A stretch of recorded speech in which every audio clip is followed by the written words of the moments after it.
So the first session for this morning, I'm going to share with you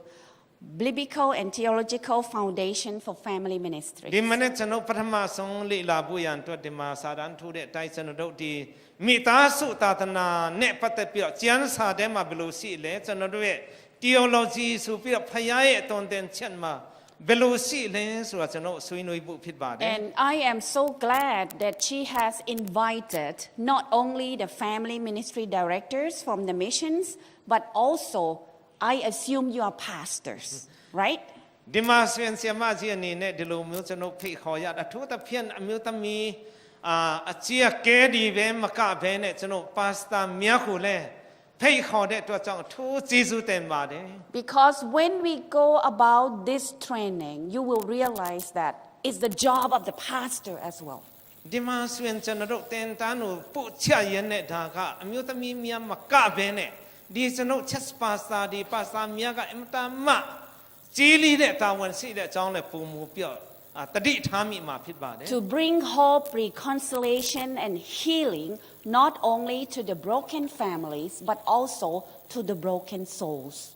ဒီမှာဆွေးနွေးကျွန်တော်တို့ပျောက်ဆုံးသောဝိညာဉ်များတာမကဘဲနဲ့အခုခေတ်မှာဆိုမိသားစုတရားဆိုအမတမဒုက္ခရောက်ကြတယ်သူတို့ကပြဿနာဆုပ်ထွေးနေတဲ့အထဲမှာဆိုကျွန်တော်ပြန်လဲတဲ့မျက်မှုဆောင်ရွက်ရမှာဖြစ်ပါတယ် So according to church manuals in 2010, family ministry upholds the biblical teaching related to family. ဒီမှာဆွေးနွေးကျွန်တော်တို့ရဲ့ chess manual ဆောက်ရှိတယ်2010ခုနှစ်မှာထုတ်တဲ့အထဲမှာဆွေးနွေးကျွန်တော်မိသားစုသာသနာဖြစ်တဲ့ဒီဥစ္စာဆွေးနွေးကျမ်းစာရဲ့တွင်တင်ချက်နဲ့နေကျွန်တော်ရေးဆွဲထားတာဖြစ်ပါတယ်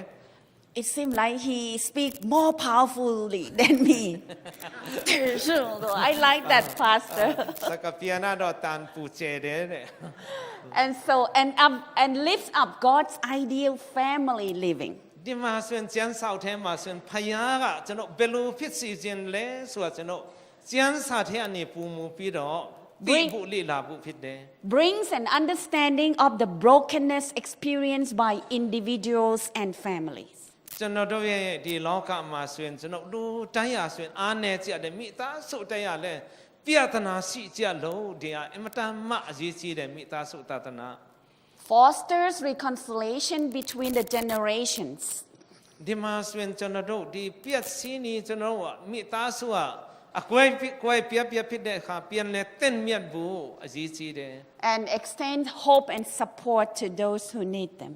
အဲ့ဒါကြောင့်တို့မျောလင့်ချက်ရှိတဲ့အကြောင်းကျွန်တော်တို့ဘယ်လောက်ကိုညီနိုင်မလဲကျွန်တော်ပြောပြဖို့အရှင်းပြဖို့လိုပါတယ် So to sum up, family ministry is about upholding biblical teaching. ဒီမှာဆွေးနွေးကျွန်တော်တို့ဒါကိုကျမ်းစာရဲ့တွင်တင်ချက်ကိုကျွန်တော်တို့စွဲကိုင်ဖို့အဲ့ဒါဖြစ်ပါတယ် Lifts up God's ideal family as stated in the Bible. ကျမ်းစာထဲမှာရှိတဲ့မိသားစုအတွက်ရည်ကြီးတဲ့အချက်များကိုကျွန်တော်တို့ပုံမူပြီးတော့ထင်ရှားစီဖို့ဖြစ်တယ် Bring understanding between men and among men. ဒီမှာစံလူသားများရဲ့အသက်ရှင်မှုကိုကျွန်တော်တယောက်နဲ့တယောက်ပုံမူနားလည်နိုင်ဖို့လည်းဖြစ်တယ် Foster reconciliation between husband and wife in their relationship, or their parents and the children, or as well as between church members, which is considered as a church family. ရှိလာတဲ့အတွက်ကြောင့်ဒီကျွန်တော်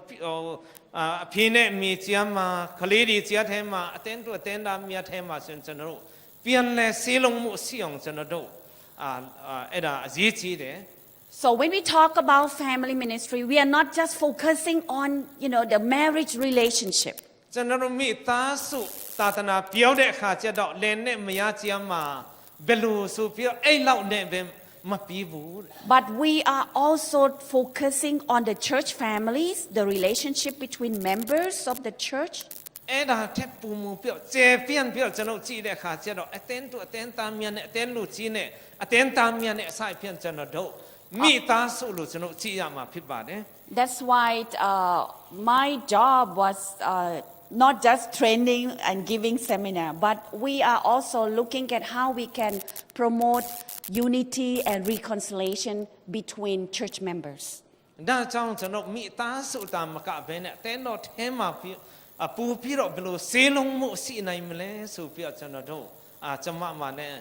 ဂျီးလေးတဲ့တာဝန်ရှိပါတယ် So for those who conduct family ministry, they are to bring hope and support to others and to the church families. ဒါကြောင့်မြောက်လင့်ချက်ကဲမဲ့နေတဲ့သူမြတ်တို့မြောက်လင့်ချက်ရှိတယ်ဘလို့သူတို့ပန်ပိုးရမလဲဆိုပြီးတော့ဒါလဲအဓိကကျွန်တော်တို့ကြည့်ရပါတယ် Of course, our reference is the Bible, which is like a textbook on family relationship. ကျွန်တော်တို့အဲ့ဒီအတွက်ကျွန်တော်အဓိကအရေးကြီးတဲ့ချက်များကို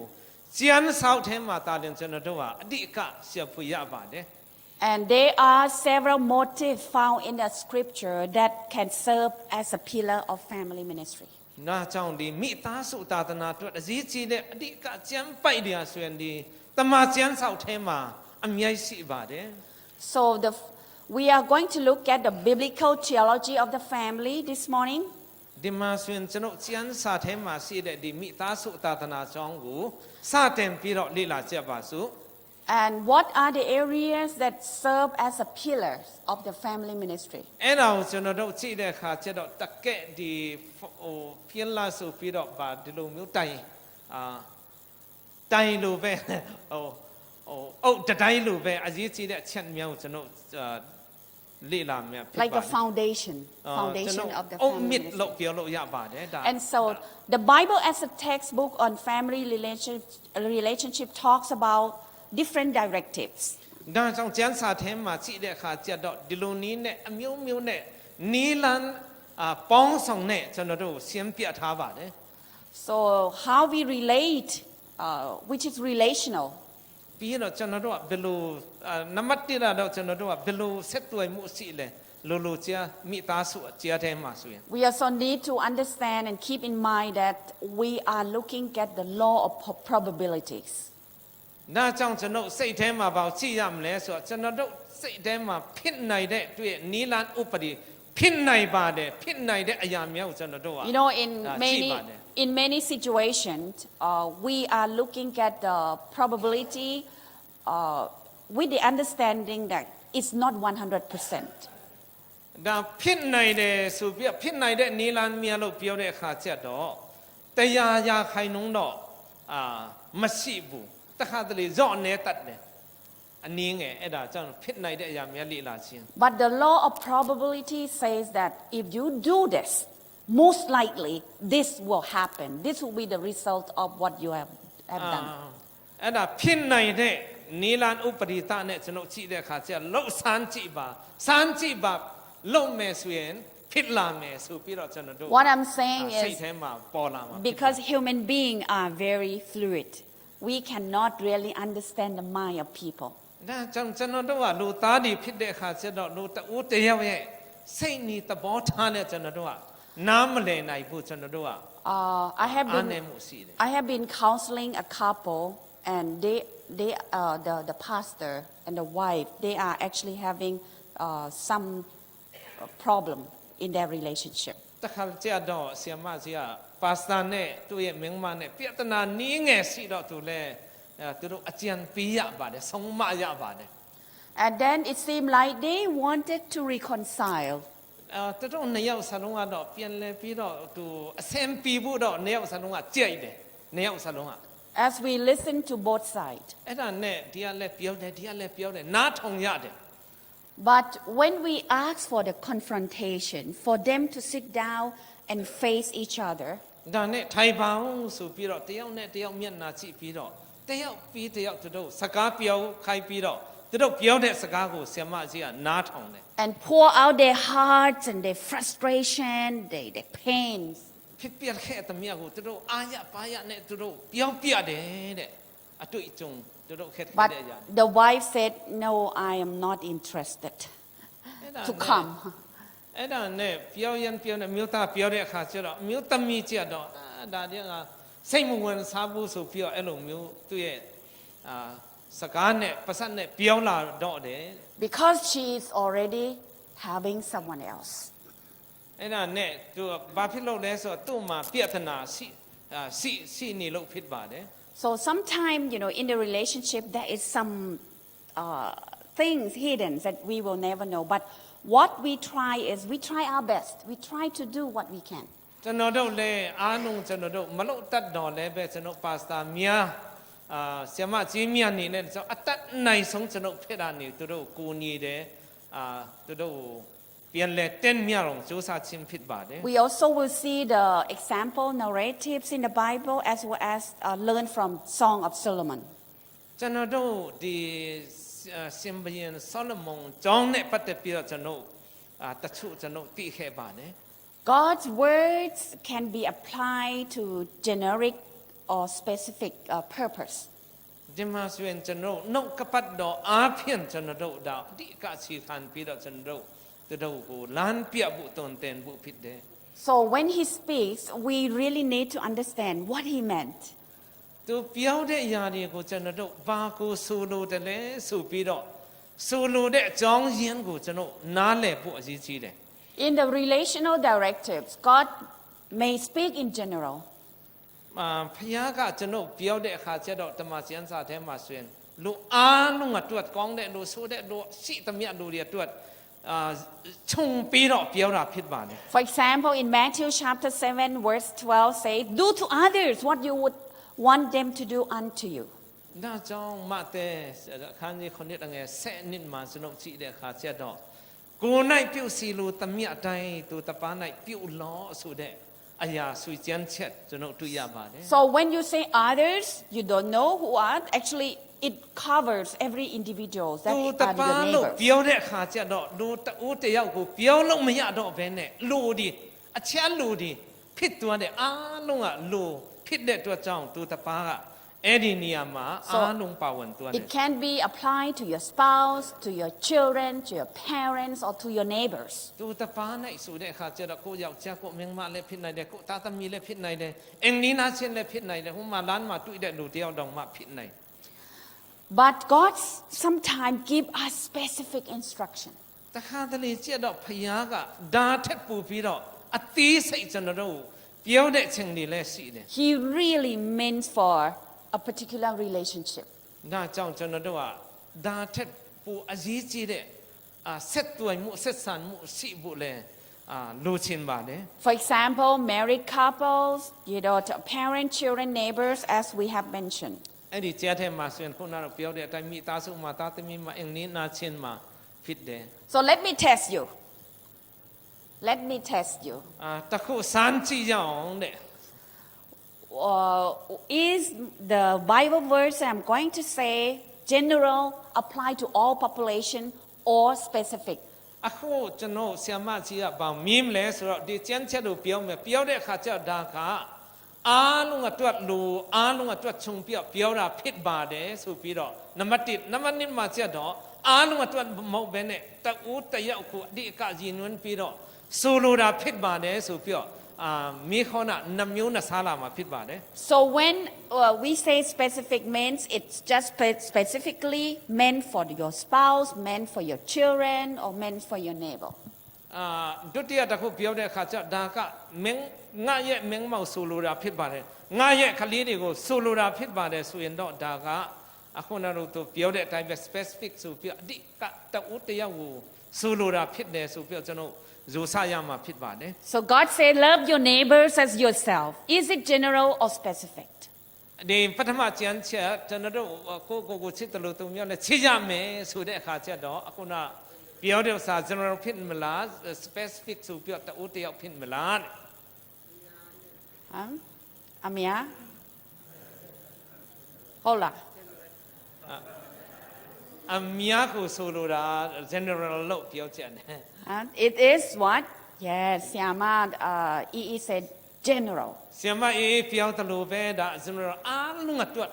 ဖြစ်တယ် As I said, neighbors can be anybody. အင်းနီနာချင်း neighbor ဆိုတဲ့အခါကျတော့ဘယ်ကလာနဲ့တော့အားလုံးပေါ့တယောက်လည်းဖြစ်နိုင်တယ် But listen to this. Rejoice in the wife of your youth. ဒီမှာစင်တုတ်တန်ချန်ခါကြီးငါငယ်တစ်မှာစင်ကျွန်တော်တက်ရွယ်နှုတ်ပြတဲ့အချိန်မှာရတဲ့အမျိုးသမီးနဲ့ပျော်ရွှင်ပါချစ်ပါဆိုတဲ့အခါ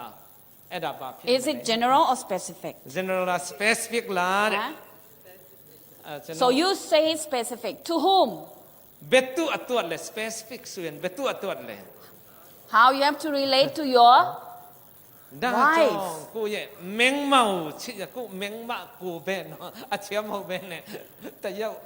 You know, God is very, I cannot say awesome. พยากาเสมตันมาทุสันอนอเสียกองเนี่ยอาเซียนทำระพยาพิบาเด You know, treat others as you want yourself to be treated. ปัทมาเจียนเช่นมาเปียวเนี่ยค่ะจะกูในเปียวสิลูตะเมียไต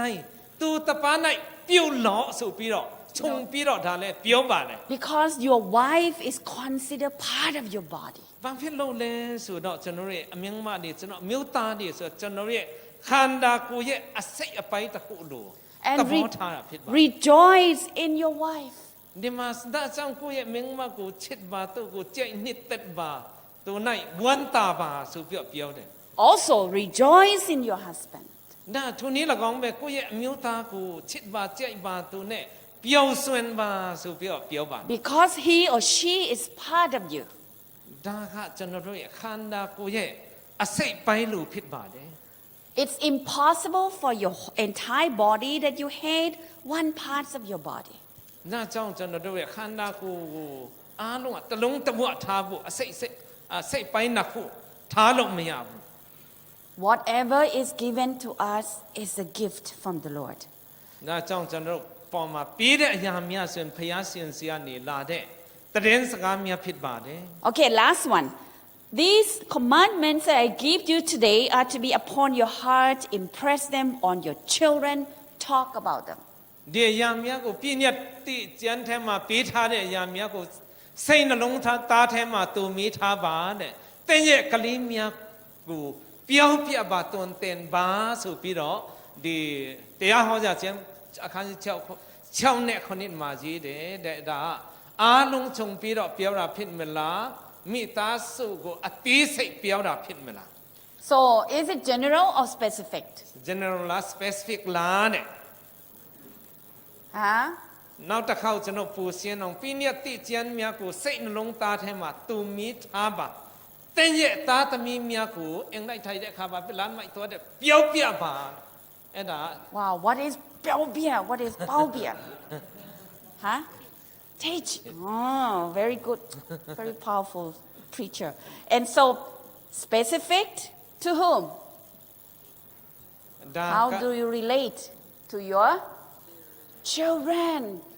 ดาจ้องดาดอกเพียดอกน้ำมันนี่พิดเด specific พิดเดกูเยตาตมีเมียจะนอดอกเนเบใส่บาเดตูเมียเนติใส่ดอกแล้วจะนอดอกเนปูเต็ดใส่ได้ตัวจ้องจะนมาปูเปียตาวันจีบาน So the Ten Commandments is intended to protect, to preserve, and enhance life in the family. ปีนี้ดอกเสพเอาจะนชีเดขาจะดอกจะนทีนี้มีตาสุตาตนาตรวจเอ็นอาหูจะนดเท่งเต็งเดียจะนตรวจกองบุญานมีตาสุเปียวส่วนบุญานปีทาเดียเลพิดบาเน When God said, "You shall have no other god before me," พยาตะแค่นั้นงามาตะปะเชียดอกพยามาสีเนมากูกวยเนสุเปียวเดขามา He protects you from sinful, influence from Satan. ดาวกูจะนมามีองอภิษมาลกมีองจะนดอากาศวยเปียวลกชิมพิดบาเน So honor your fathers and your mother. มีบ้านนปากูโยตีสวะเปียวหลอสุเปียวลาเดขาเจียดอ To preserve ดาเนจะนรู้ว่าปูกองเหล่าอเซนเปียวอเตชิยองจะน your relationship between your parents, and yourself, parents and children. มีตาสุเจียมาปูปีรอเซนปีเหล่าชิดชินมิตามยมพยาจะนูอากาศวยปีชินพิดบาเน You shall not commit adultery. นาปีนี้ดอกตะปามาสวยนจะนูตัวตะปามเนี่ยมาปิ้นมายะสุปีรอตามมิทาบาเน Okay, because if it happened, your family will be badly affected. ด้าจ้องเดลงมิวพิดลาบิติสามาสิบูสวยนดอกดาจะนูมีตาสุวะเบดอกมาตีเด็ดที่เปียวในดอกมาโมเด็ดตัวจ้องพยากะไอ้ดอกมาลู่เชียนโลปีนี้ดอกเสปามาปีทาพิดบา Emotionally,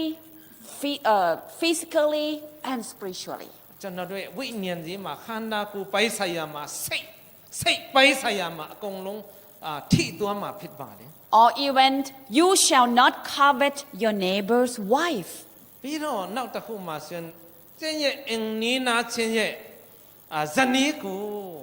တန်မြက်လို့ချင်းတော့စိတ်မရှိနဲ့ဆိုပြီးတော့10ခုမြောက်မှာကျွန်တော်ရေးသားထားပါတယ် Covet is the desiring, the wanting. သူမြတ်ရဲ့မယားကိုကြိုက်တယ်ချစ်သူတို့စိတ်ဆွဲလန်းနေပဲဆို It's not even committing adultery yet. There's no action involved yet. သူတို့နဲ့မှားတယ်အတူတူနေတယ်ဆိုတာလောက်တော့မဟုတ်သေးဘူးဒါတော့သူမြတ်စိတ်ထဲမှာဆန္ဒပြင်းပြနေတယ် But God knows when our mind is distracted and looking at someone else who is not our wife or our husband, you will slowly decay and destroy your ဒါ relationship. ကြောင့်ဖယားမကြိုက်ဘဲနဲ့အဲ့လိုမျိုးတတ်မြက်လို့ချင်းတော့စိတ်မရှိနဲ့ဘာဖြစ်လို့လဲဆိုတော့တဖြည်းဖြည်းနဲ့တကယ်ဝိညာဉ်နဲ့ခန္ဓာကိုဆွေးမိသွားမယ်ဆိုပြီးတော့ဖယားကျွန်တော်ချစ်လို့တားမြစ်ထားတာဖြစ်ပါတယ် And what you think in mind will become your action in the လဲ future. ဆိုစိတ်ထဲမှာစဉ်းစားတဲ့အရာမှာနောက်ဆုံးမှာဆိုကျွန်တော်လက်တွေ့ action နဲ့လိုက်တတ်တဲ့အတွက်ကြောင့်ဖြစ်တယ် So once there is some distraction,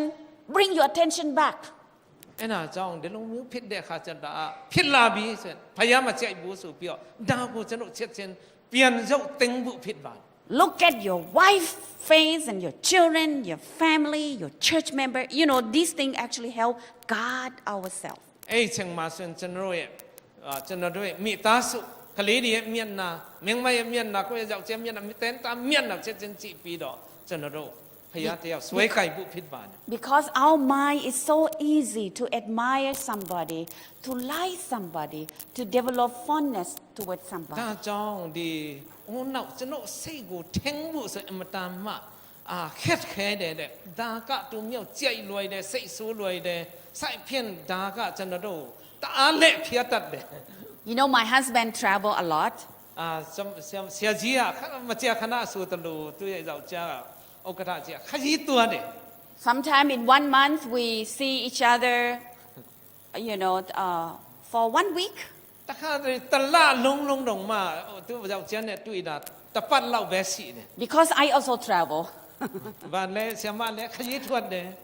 And so I keep telling him, focus on your wife. အဲ့ဒါနဲ့သူပြောတယ်သူငါမင်းမကိုပဲစိတ်ထဲမှာထားပါနော်ဆိုပြီးတော့သူပြောရပါတယ်တဲ့ Just recently, we were in Jakarta. မကြာခင်တုန်းကဒီအင်ဒိုနီးရှားဂျကာတာမှာတွားရပါတယ် And then I woke up and then I saw him. He was feeling cold, so I covered him with a blanket. အဲ့ဒါနဲ့ဆရာမအရင်ထတော့အဲ့ဒါနဲ့ဆရာကြီးကိုကြည့်တဲ့အခါသူကချမ်းတဲ့ပုံနဲ့ဖြစ်တဲ့အတွက်ကြောင့်သူဆောင်ယူပြီးတော့သူခြုံပေးလိုက်ပါတယ် He opened his eye and he said, "Don't be too good to me because if you are not there, I cannot stay." ငါပေါ်မှာတအားမကောင်းပါနဲ့တဲ့တအားကောင်းတယ်ဆိုရင်ငါတယောက်တည်းနေတတ်တော့မှာမဟုတ်ဘူးဆိုပြီးတော့ငါပြောပါတယ်တဲ့ I said, "You know what? You are allowed to remarry if something happened to me." အဲ့ဒါနဲ့ငါပေါ်မှာတစ်ခုဖြစ်တယ်ဆိုရင်တော့မင်းနောက်တယောက်တော့ယူလို့ရပါတယ်ဆိုပြီးတော့သူ့နောက်ပြီးတော့ပြောရပါတယ်တဲ့ But my property in Thailand is only for my children. ဒါပေမဲ့ဟိုစားထိုင်းလန်မှာရှိတဲ့အင်္ဂလိပ်ချန်ဒီလေဒီအခင်းအကုန်လုံးကတော့ခလီတွေတွတ်ပဲနော်ဆိုပြီးတော့သူပြောတယ်တဲ့ And then he said, "Okay, I got it." အဲ့ဒါနဲ့သူကငါတဘောပေါက်ပြီဆိုပြီးတော့သူပြောတယ် But then I said to him, "You know what? There is only one Oratai. There is only one me." ဒီလောကမှာစင်စမအော်ရထိုင်ဆိုငါတယောက်တည်းပဲရှိတယ်နော်ဆိုပြီးတော့ငါယောက်ျားကိုပြောရပါတယ်တဲ့ If you remarry, you will be thinking about me. တကယ်လို့နောက်မင်းမဟိုဘောစာဖြစ်သွားတယ်ဆိုရင်ငါ့ပဲမကြာခဏစိတ်ထဲမှာစဉ်းစားရမှာဖြစ်ပါ Because you will be comparing between me and your new, person. အဲ့ချင်းချက်တော့ဒီပထမမင်းမနဲ့ဒုတိယမင်းမနဲ့အမေဒါနဲ့နိုင်စင်ပြီးတော့စိတ်ထဲမှာဒါတော့လုံမိမှာတည်ချင်တယ် And you won't be happy, and you also will not make her be happy. အဲ့ဒါကြောင့်ဒီလိုမျိုးတော့အဲ့ဒါဒီစိတ်ထဲမှာရှိမဲ့အကြောင်းကိုသူပြောရပါတယ်တဲ့ And so I said, better not get married. အဲ့ဒါကြောင့်ဒီလိုမျိုးဖြစ်တဲ့အတွက်ကြောင့်နောက်မင်းမမယူတာတော့မှ ပူကောင်းလိမ့်မယ်ဆိုပြီးတော့သူပြောချက်လိုက်ပါတယ်တဲ့ So at the end, he said, "Okay, I got it." He said. အဲ့ဒါနဲ့သူကပြောဟုတ်ပါတယ်ငါမင်းမရဲ့သဘောပေါက်ပြီဆိုပြီးတော့သူပြောပါတယ် You know, but living together right now is very important. ဒီမှာဆိုအခုချိန်မှာကျွန်တော်တက်ရှင်တူတကွတက်ရှင်ရတယ်အမတန်မှအရေးကြီးပါတယ် It's very sad when we see some relationship they are not happy with each other, but have to continue to live with each other. ဒါကြောင့်တခါတလေတချို့ကပျော်ရွှင်တဲ့တလောက်မပျော်ရွှင်တဲ့အခါကျတော့ကျွန်တော်အမတန်မှဝမ်းနေရပါတယ် Why not make it a happy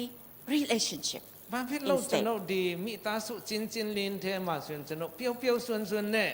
မနီတတ်တာလဲဆိုပြီးတော့ဒါကျွန်တော်တို့ So God's directive, God's instructions are set within the context of life of the redeemed people, those who understand His purpose in their life. အဲ့ဒါကြောင့်ဖခင်ရဲ့အစီအစဉ်ရှိတဲ့အတွက်ကြောင့်ကျွန်တော်တို့ဝမ်းမြောက်ပျော်ရွှင်စမိသားစုထဲမှာနေထိုင်နိုင်ဖို့အဲ့လိုမျိုးမနေထိုင်နိုင်တဲ့လူလဲကျွန်တော်ကဲနှုတ်ပြီးတော့ကျွန်တော်တို့ကိုနေဖို့ဖြစ်ပါတယ် God says in John chapter 14 verse 15, "If you love me, you will obey what I command." ဒီမှာဆိုရင်ရှင်ယောဟန်ခန်းကြီး15မှာဆိုရင်ငါကိုချစ်တယ်ငါပြည့်ညတ်တော့ကိုဆောင်ရှောက်လို့ဆိုပြီးတော့ For those who do not know Him, who has not experienced His love and grace, they will not understand why they need to obey God. ဖခင်ရဲ့ချစ်ချင်းမေတ္တာကိုမမီးစမ်းမခံစားတဲ့လူတွေအားဆိုရင်သူ့ရဲ့ဖခင်ရဲ့ချစ်ချင်းမေတ္တာကိုနားလေသဘောပေါက်မှာမဟုတ်တဲ့အတွက်ကြောင့်ကျွန်တော်တို့ကိုညီဖို့လိုအပ်ပါတယ် When God said, "Forgive," keep forgiving. ဖခင် Don't သခင် stop. နာဆိုရင်ဥမာနေနဲ့ခွင့်လွတ်လိုက်ပါစိတ်ထဲမှာမထားနဲ့ဆိုပြီးတော့ပြောတဲ့အခါကျတော့ Because that's what He does to us sinners. အဲ့ဒါကဖခင်သခင်ကိုယ်တဲ့ကျွန်တော်တို့အပေါ်မှာပြုလုပ်တဲ့အရာကျွန်တော်တို့ကိုခွင့်လွတ်ခြင်းဖြစ်ပါတယ် The world would say, "If you're not good to me, I'm not going to be good to you." ဒီလောကလူတွေကဘယ်လိုပြောမလဲတဲမကောင်းတယ်ငါမကောင်းနိုင်ပါဆိုတဲ့ဒီစကားဒီလောကလူတွေကပြောလိမ့်မယ် We as a redeemed group of people, we understand what is grace in our life. အဲ့ဒါကြောင့်ကျွန်တော်ဖခင်ရှင်သားသမီးများယုံကြည်သူများဆိုရင်ကျွန်တော်တို့ကဖခင်ရဲ့ပြောထားတဲ့အရာမျိုးကျွန်တော်ပို့ပြီးတော့နားလေတယ်ကျွန်တော်တို့ And so relational laws and probability is what we just said. It's something that we believe is going to, if we do it, it's most likely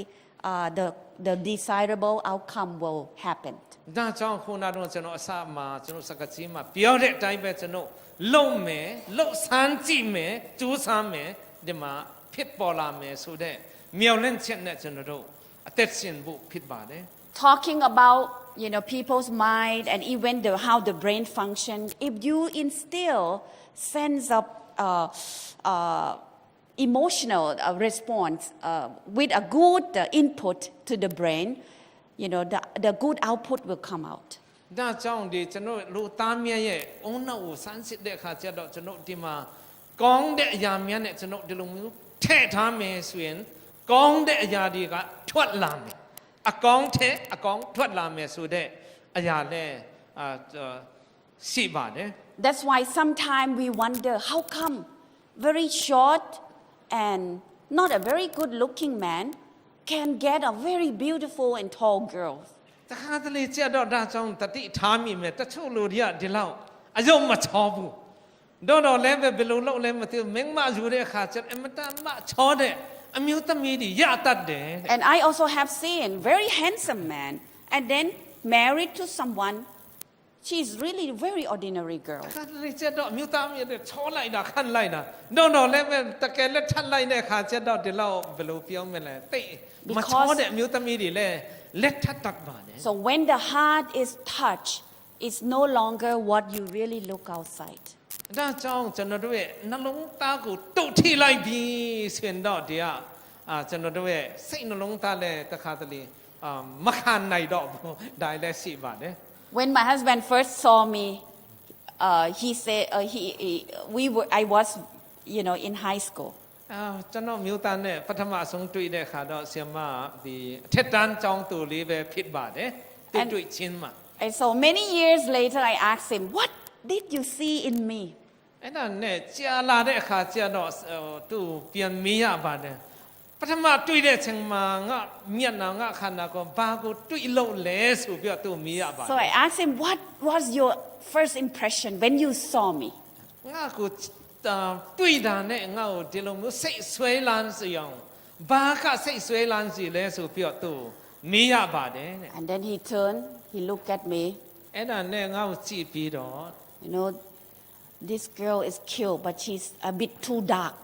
he အဲ့ said. ဒါနဲ့ဒီမြို့သမီးတော့စူးတော့မစူးပါဒါပေမဲ့နည်းနည်းအသားမဲတလို့ပဲဆိုပြီးတော့ခံစားမိပါတယ် I was much darker than I am now, actually. ဒီဟိုတုန်းက that ဆိုရင် time. တော့ဒါထက်အသားကပူဘယ်လိုအသားပူမဲတယ်တဲ့အခုဆရာမရဲ့အသားထက် Because I was playing sports a lot. And so he was not wrong about, my skin ဘာ color. ဖြစ်လို့လဲဆိုအလုံးလုံးတယ်အားကစားတော်တော်မြတ်မှလည်းပါဝင်ကစားတဲ့အခါကျတော့အသားပူပြော့နေတယ် But over time, the people change their perception. အဲ့ဒါနဲ့ဒီလိုမျိုးနေရင်နဲ့ကျွန်တော်ရဲ့စိတ်ရဲ့ခံစိတ်နေသဘောထားကိုပြောင်းလဲလာတာတွေ့ရပါတယ် Just like your relationship. When you first get married, everything is so nice and beautiful. တခါလေကျွန်တော်ချစ်တဲ့သူမြတ်နဲ့လက်ထိုက်လိုက်တော့ပျော်လိုက်တာလက်ထပ်တဲ့အချိန်မှာအဲ့လိုမျိုးတအားပျော်ကြတယ် You really can't wait to be with somebody. အဲ့ဒါနဲ့ကျွန်တော်တို့ကဆိုရင်ဒါကိုမဆုံးနိုင်လောက်အောင်ပျော်ကြတယ် But time passed. ဒါနဲ့အချိန်နဲ့ကုန်သွားတဲ့အခါကျတော့ How can we still maintain that kind of fondness, that kind of attraction between us? ဒါကြောင့်ကျွန်တော်ပထမကျွန်တော်ချစ်တဲ့အချိန်တုန်းကလို့ဖြစ်နိုင်အောင်ဘယ်လိုထင်းသိမ်းရမလဲဆိုပြီးတော့ကျွန်တော်တို့ကလှုပ်ယူရမှာဖြစ်ပါတယ် It's only how you relate to one another in a family. ဒါကြောင့်ကျွန်တော်တယောက်နဲ့တယောက်မိဘကြားထဲမှာစိုက်ဖြင့်ကျွန်တော်စတင်ပြီးတော့ကျွန်တော် How you continue to impress each other, how you continue to nurture your relationship. တယောက်နဲ့တယောက်ကျွန်တော်ကျင်နာနဲ့ပြုစုရမှုတွေလုပ်ပြီးတော့ပူပြီးတော့ပူဆွဲဆောင်အောင်ဆွဲလန်းမှုအစဉ်ကျွန်တော်တို့ကပြုလုပ်ဖို့ဖြစ်တယ် Because we are emotional being and social response that we ဒါ have. ဘာဖြစ်လို့လဲဆိုတော့လူသားများကဒီ emotional being ဆိုပြီးတော့လူသားစိတ်လှုပ်ရှားတတ်တဲ့တတဝံများဖြစ်တဲ့အတွက်ကြောင့်ဝမ်းနဲ့တတ်တဲ့ပျော်ရွှင်တတ်တဲ့ဖြစ်တဲ့အတွက်ကြောင့်ကျွန်တော်တို့လှုပ်ရမယ့်အပိုင်းရှိတယ် Again, I would say they are not 100% promised. တရားရာခိုင်နှုန်းမှန်ကန်တဲ့ကတိပြီးတယ်ဆိုတာမဟုတ်ပြီမဲ့ Or 100% guarantees a success. ဒါတရားရာခိုင်နှုန်းအောင်မြင်မယ်ဆိုတာမဖြစ်ပြီမဲ့ Because in the relationship, you need two people to work together as one. ဒီလိုမျိုးကျွန်တော်ဆက်ဆံရေးကောင်းဖို့ဆိုတဲ့အခါကျတော့အလုပ်ရမှာကလူအ ਨੇ ဆုံးက2ယောက်လူတယ်တဲ့ What we believe that by being kind, by being caring, gentle, faithful, trustworthy, all these will help promote something that is most likely to occur. အဲ့ဒါကြောင့်ဒါ2ယောက်ဖြစ်လာတဲ့အခါတော့ချစ်တယ်ကျင်နာတယ်ကြိုးရတယ်တစ္ဆာရှိတယ်စိုက်ပင်တလုံးမျိုးဖြစ်လာတဲ့အခါကျတော့အဲ့2ယောက်ကြားမှာဆိုရင်သူရဲ့ပြုစုပြောထောင်မှုကြေးထွားလာမှာဖြစ်ပါတယ် God is the God of relationship. He is very keen on how to help us to work within our relationship. ဖယားသခင်နာဆိုရင်ကျွန်တော်အခြားကျွန်တော်လူသားများနဲ့အဆက်အသွယ်အားလှုပ်ချင်တဲ့ဖယားဖြစ်တယ်ငါနဲ့မဆိုင်တော့ဘူးမဟုတ်ဘဲနဲ့အဆက်အသွယ်လှုပ်ဖို့ဒါကြိုးစားတဲ့ဖယားနဲ့ဖြစ်ပါတယ် He wants us to have a vibrant relationship, a happy relationship. အဲ့ဒီပျော်ရွှင်ဆက်ဆံမှုဟာဆိုရင်ပျော်ရွှင်မှုဆောင်စစ်မှန်တဲ့ကျွန်တော်ဖယားအဆက်အသွယ်ကောင်းတဲ့ຢာဖြစ်လာဖို့ဖယားကအလိုရှိတယ် Whether it is between the church members, between you and your neighbors, or even with your children and your spouses. အဲ့ဒါကိုဆက်ဆံရေးကောင်းတယ်ဆိုတဲ့အခါကျတော့အတင်းတော်ထဲမှာလည်းပါတယ်အင်နီနာချင်းမှာလည်းပါတယ်မိသားစုမှာဆိုရင်တော့ပူပြီးတော့မှအရေးကြီးတယ်ပူရေးကြီးပါတယ် So in Proverbs, we can find so much wisdom in how to relate to one another. ကျွန်တော်တို့တုတ်တန်ကျမ်းကိုဖတ်တဲ့အခါကျတော့ဒီလိုမျိုးဆက်ဆံရေးကောင်းနိုင်ဖို့ဆိုပြီးချက်တွေတော်တော်များများတွေ့ရပါတယ် God said, an anxious heart weighs a man down, but a kind word cheers him up. ဒီမှာဆိုရင်ကျွန်တော်စိတ်ဆိုးဒေါသရဲ့စိတ်နှလုံးသားဆိုရင်လူကိုစိတ်ဆင်းရဲစေပြီးတော့တဲ့ကျင်နာတဲ့စကားလုံးဟာဆိုရင်ကျွန်တော်တို့လူသားတွေကိုပျော်ရွှင်စေတယ်ဆိုပြီးတော့ကျန်ချက်ပြန်ကြည့်လိုက်ပါတုတ်တန်ကျန်10နှစ်အငယ်25ဖြစ်ပါတယ် Gossip separate friends, close friends. အဲ့ဒါကြောင့်ဒီမှာဆိုရင်တုတ်တန်ကျန်ခန်းကြီး16ငယ်20မှာကျွန်တော်တို့မာနဝါကြွချင်းတာဆိုရင်အမတန်မှနေဆက်တဲ့တငယ်ချင်းများနဲ့ဝေးကွာစီတယ်တဲ့ Train a child in a way he should go, and when he's old, he will not turn တုတ်တန် from ကျန် it. 20နှစ်အငယ်6မှာဆိုရင်သူငယ်တွားရလန်းဝတ်၌ဆုံးမတော်တင်လို့ဆိုတဲ့ကျန်ချက်ကြီးလာတဲ့အထိသူလမ်းမှာနှုတ်လိုက်မယ်ဆိုတဲ့ကျန်ချက် This year, we were able to visit Shenzhen, China. ဒီမှာဆိုရင်ဆရာမကြီးတို့ကတရုတ်ပြည်တောင်ပိုင်းကိုအလဲပတ်ပြုတ်ခဲ့ပါတယ် And we learned about the political situation and the government policy on churches. အဲ့ဒါနဲ့ဒီတရုတ်ပြည်တောင်ပိုင်းမှာတွားတဲ့အခါကျတော့ဒီနိုင်ငံတော်ဆိုရရဲ့မူဝါဒနဲ့ဒီအသင်းတော်ကျမ်းမှာရှိတဲ့ຢာကို You know တ that တိထားမိတယ် China is a communist country, and so what they want the people to worship is communism. အဲ့ဒါနဲ့ကွန်မြူနစ်နိုင်ငံဖြစ်တဲ့အတွက်ကြောင့်သူတို့ကဖျောက်ကိုးကွယ်ဖို့မကြိုက်ဘဲနဲ့ကွန်မြူနစ်ဝါဒကိုကိုးကွယ်ဖို့ဖြစ်တယ် Not religion. ဘာသာရေးဆိုတာကြောက်မချချင်ဘူးသူတို့က But the people continue to pass on the information and spirit of prophecy to their children. အဲ့ဒါနဲ့သူတို့ကတော့တည်တဲ့လူကြားတဲ့လူကတော့ကျမ်းစာဖတ်တယ်ပြီးတော့ဝိညာဉ်တော်စာပြီးစေးသားတဲ့စာတွေကိုသူတို့တယောက်နဲ့တယောက်ဝင်ငှပြီးတော့ပြောကြတယ်ဖတ်ကြတယ် And so the Chinese government has a policy and a law that is reinforced that children who are below 18 years old are not supposed to go to church. ဒါနဲ့ဘာစီကန်ထုတ်လဲဆိုတော့ဆက်စစ်နှစ်မပြည့်သေးတဲ့ကလေးတွေဖယားကြောင့်မတွားရဆိုပြီးတော့အမိန့်ထုတ်လိုက်တယ် Because they know that these children will grow up and will be believing in God that they do not wish them to. ဒါကြောင့်သူတို့ကဘာတိလဲဆိုကလေးတွေကိုကလေးအချင်းမှတုံတင်တယ်ဆိုရင်ကြီးလာတဲ့အထိဒီလိုတွေကဆွဲလန်းမယ်ဆိုတာတိတဲ့အတွက်ကြောင့်ဒါဆိုငယ်တဲ့အချင်းမှဖယားကြောင့်မတက်ရဆိုပြီးအမိန့်ထုတ်တယ် Young children, without having the knowledge of God and growing up in the church environment, they will no longer, feel that they belong to the church. ငယ်ရွယ်တဲ့အချင်းမှဆုံးမတုံတင်ခြင်းဖယားတရားနဲ့မဆုံးမတဲ့ကလေးတွေကတော့ကြီးလာတဲ့အခါမှာဖယားတရားနဲ့နေဖို့ကတော့ကျွန်တော်တို့ကမမြောက်လင့်ကြဘူးတဲ့ But God inspired people, to try to do it at home in a secret way. ဒါကြောင့်ဒီဖယားတခင်နာဆိုရင်ကျွန်တော်အင်းထဲမှာငယ်ရွယ်တဲ့အချင်းမှာသူငယ်တွဲရလန်းဘွားနိုင်ဆိုပြီးငယ်တဲ့အချင်းမှာဆုံးမတုံတင်ဖို့ဖယားကလူစီ So on Sabbath, when we visited a church, we only saw the elders, the elderly people ဒါ worshiping ကြောင့် the ဥ Lord. ပုံနေ့ရောက်လာတဲ့အခါကျဖယားစစ်ခုံးမယ်ဆိုပြီးဖယားကြောင့်တွဲတဲ့အခါမှာအသက်ကြီးတဲ့အတင်းတော်တင်းသားများပဲကျွန်တော်တွေ့ရပါတယ် Children were not found there. ခလေးလူငယ်တယောက်မှမတွေ့တော့ But God still sustained China.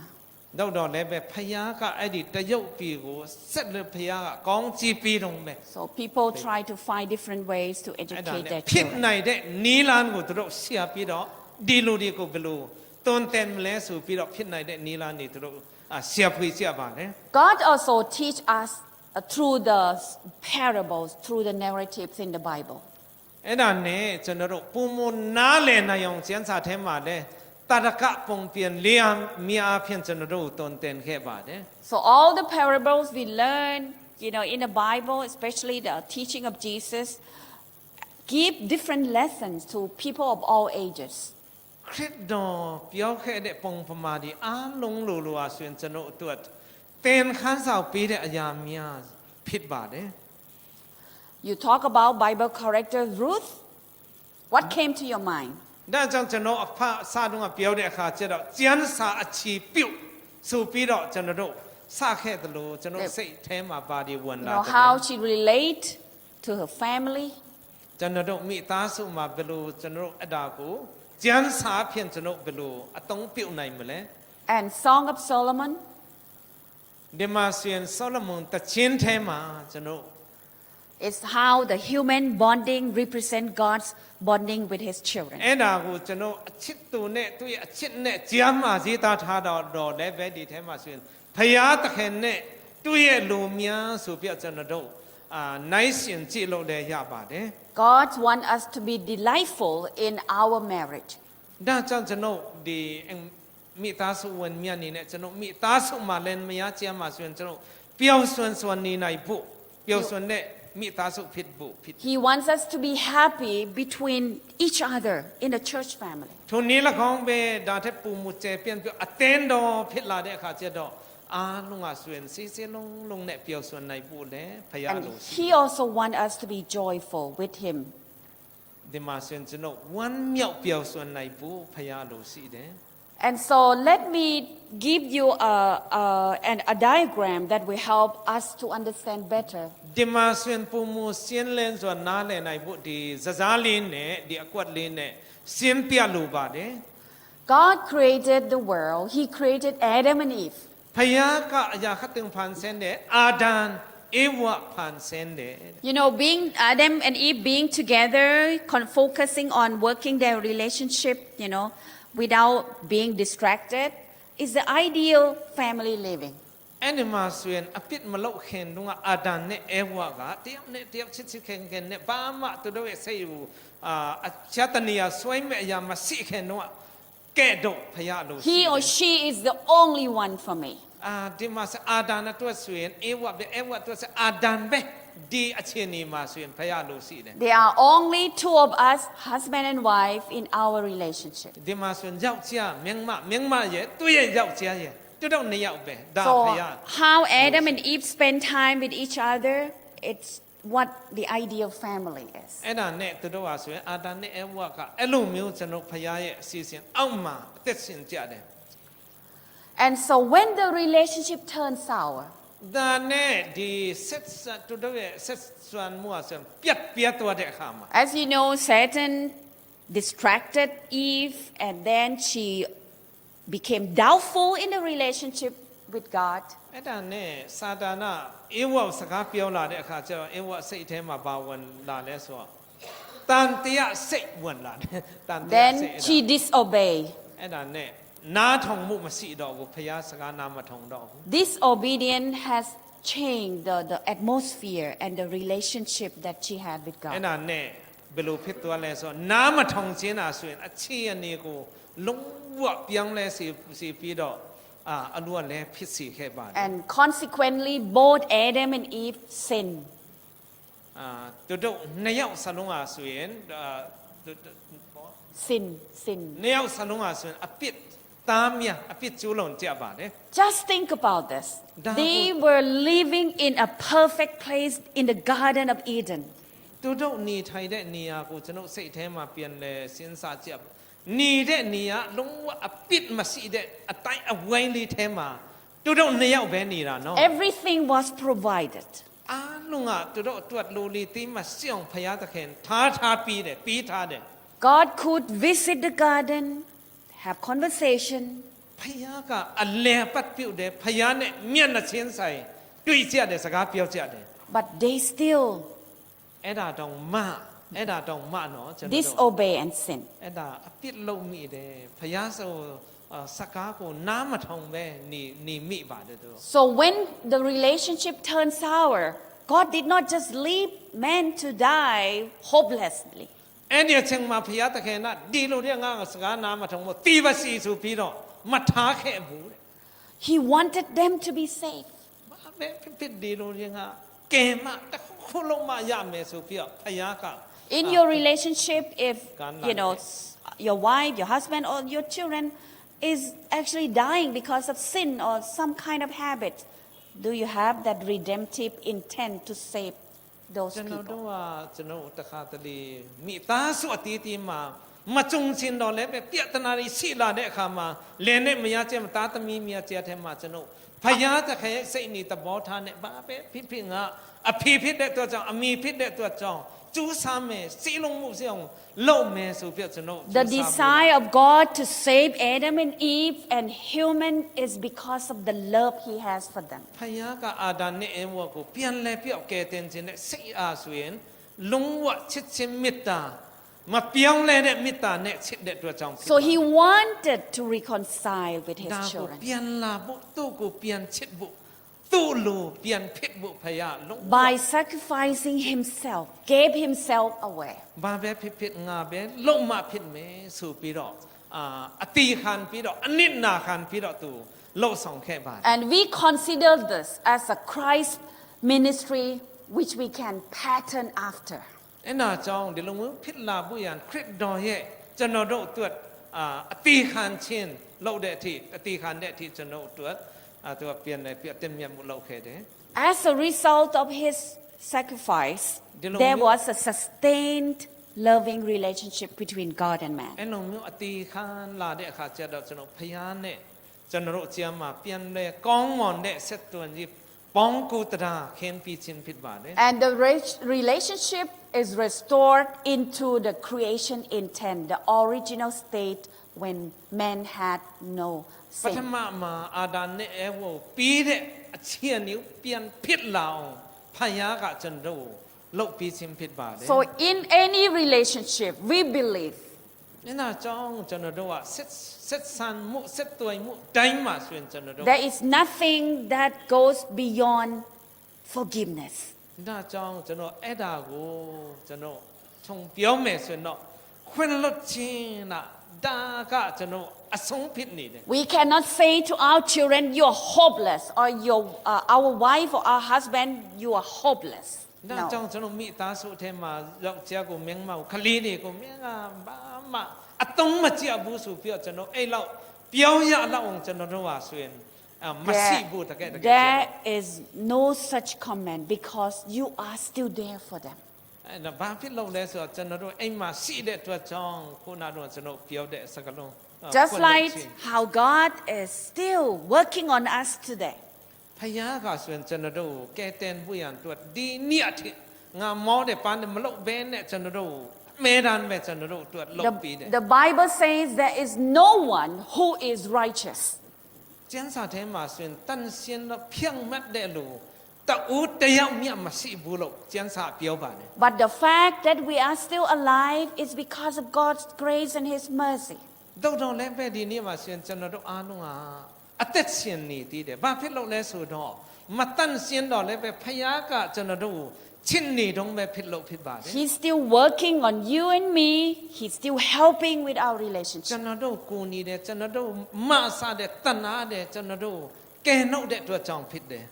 And He hoped that we can be sustained. ဒါကြောင့်ကျွန်တော်အဲ့ဒါကိုကျွန်တော်တို့ဟာထင်းတင်မှုကျွန်တော်တို့ဟာဆိုရင် Our relationship can be revived. ဒါကိုကျွန်တော်တို့ကပြန်လဲပြီးတော့အကောင်းမောင်နိုးထအောင် Our love can be restored and strengthened. ချစ်ချင်းမေတ္တာတော်မှကျွန်တော်တို့ကပြန်လဲပြီးတော့ပူအားကောင်းအောင်ကျွန်တော်လှုပ်ဆိုဖို့လှုပ်တတ်ဖို့ဖြစ်တယ် And so the fall, the broken relationship separation is one of the things that is not desirable by God. တကယ်ဖယားကလုံးဝမကြိုက်တဲ့အရာဆိုရင်ကျွန်တော်တို့ဟာအပြစ်လုံးမိတယ်လို့သားတွေကကြဆုံးတယ်ခွိုင်းခွာတယ်ဆိုတာတွေကဖယားလုံးဝမကြိုက်တဲ့အရာဖြစ်ပါတယ် Most of the time, when families are in crisis, probably there is a sour relationship between husband and wife. လည်းမရဖြစ်တဲ့အခါကြတော့လေတခါတလေကြတော့အချင်းကြီးတခါတလေစကားမရကြတယ်အဲ့လိုမျိုးဒီအချင်းကြီးမကောင်းတဲ့အချင်းတွေစီတတ်ပါတယ် Or sometimes church members, they divide into group. They are not getting along with each other. ထိုနေ့၎င်းပဲတဲတော်မှာရှိတဲ့အခါကြတော့တဲတော်တဲတာမြတ်ကြထဲမှာနှစ်ဖွဲ့သုံးဖွဲ့ဒီပါစီလာတတ်ပါတယ်တဲ့ It's always because of self-interest. ဘာဖြစ်လို့လဲဆိုတော့ကိုပဲကြည့်တယ်ဆိုငါတွတ်ငါပဲဆိုတော့ကိုကောင်းစားဖို့ပဲကြည့်တဲ့အခါကျတော့ဒါတည်း I am important. Listen to me. ငါအရေးကြီးတယ်ငါပြောတဲ့အတိုင်းလို့ဆိုတဲ့အခါပြဿနာပုံမြလာတတ်ပါတယ် It's only about me, myself, and I. ဒါကြောင့်ဒီမှာဆိုရင်ငါတွတ်ငါပဲ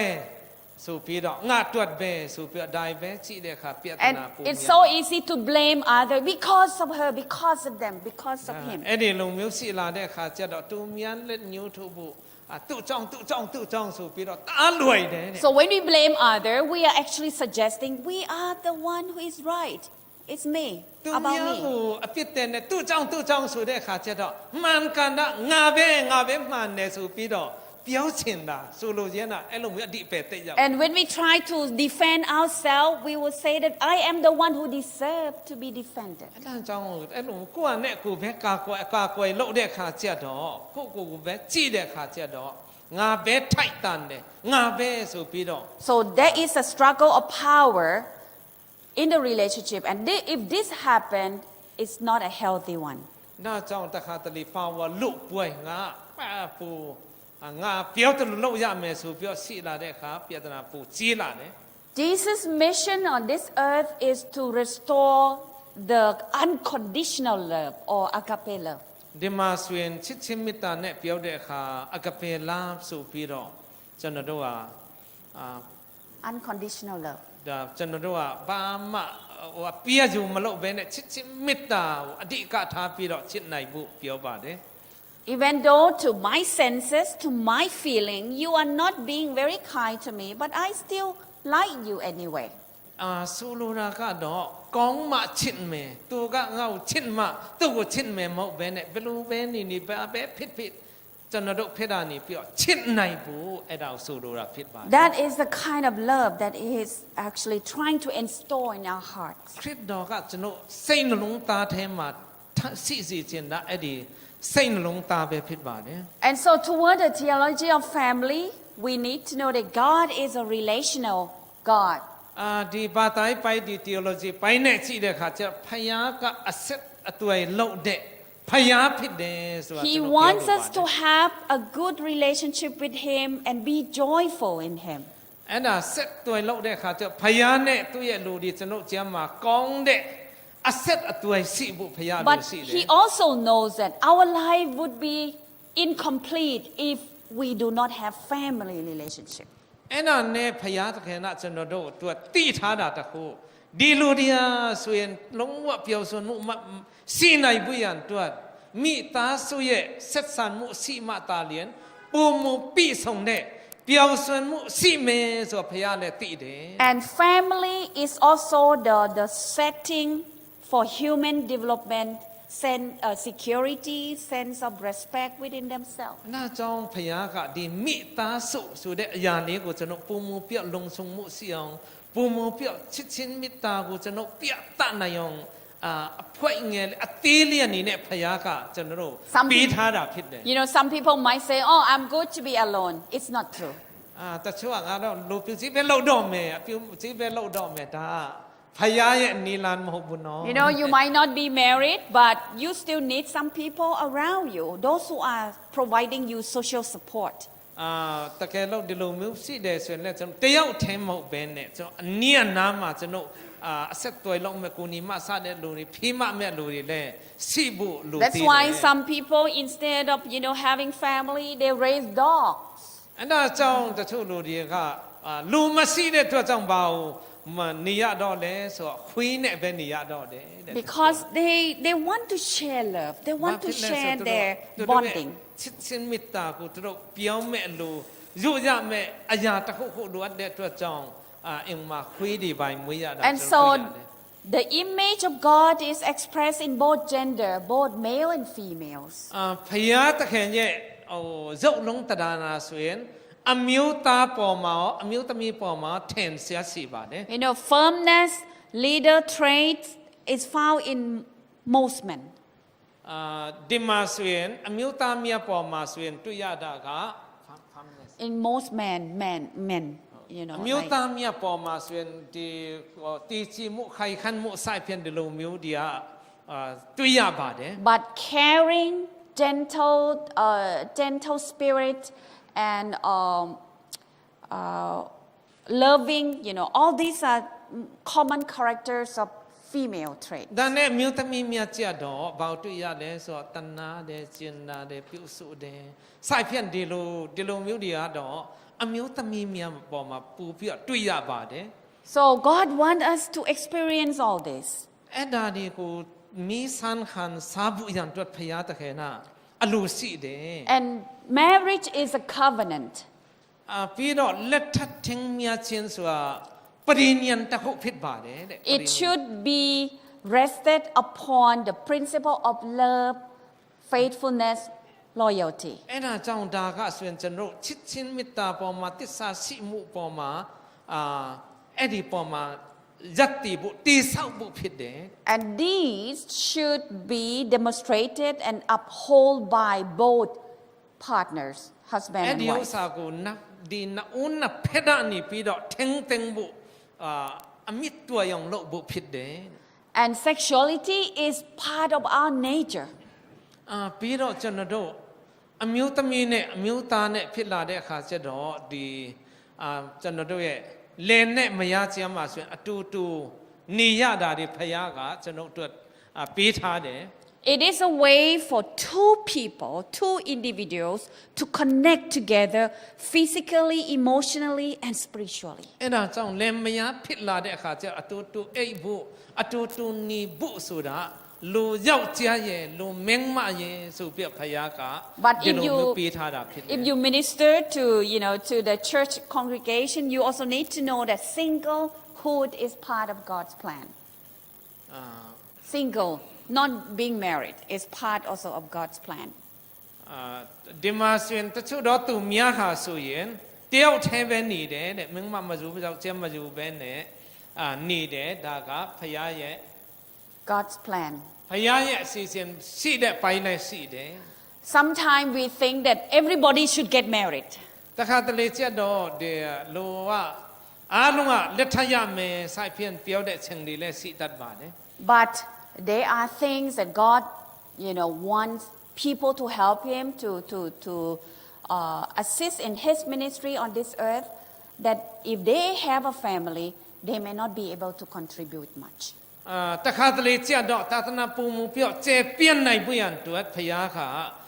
မင်းမယူပဲနဲ့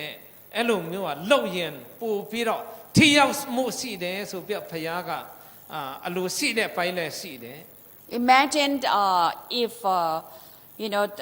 you are married and you have so many children, you have to care for your children. You cannot go and then walk with Jesus around. ဥမာနေနဲ့ကျွန်တော်မင်းမယူတယ်ကလေးတွေအများကြီးရှိတယ်ဆိုရင်ကျွန်တော်တို့